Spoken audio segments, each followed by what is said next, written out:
కట్టెల పొయ్యి వెలిగించారు నాగచైతన్య. ఎందుకంటే చేపల పులుసు వండడానికి. వండాక అందరికీ వడ్డించారు కూడా.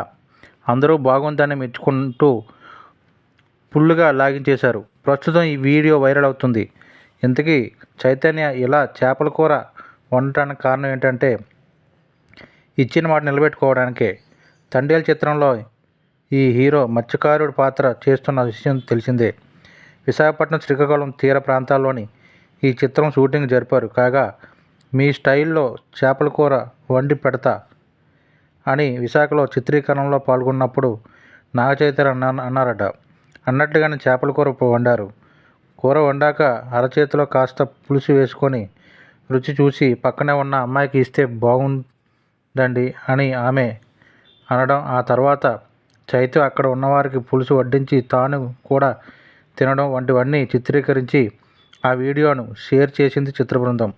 ఇక ఈ వీడియోలో బాగుందా అని చైతన్య అడగ్గా, ఆహా ఏమి రుచి అనే టైపులో బాగుంది, చాలా బాగుంది అంటూ అక్కడ వాళ్ళు తింటుంటే పక్కన బాగోకపోతే ఏమీ అనుకోకండి, ఫస్ట్ టైం అంటూ వాళ్ళతో కలిసి తాను తిన్నారు చైతన్య. ఇక నాగ చైతన్య సరసన సాయి పల్లవి నటిస్తున్నారు. చందు మొండేటి దర్శకత్వంలో అల్లు అరవింద్ సమర్పణలో బన్నీవాసు నిర్మిస్తున్న ఈ చిత్రం ఫిబ్రవరి 7న రిలీజ్ కానుంది.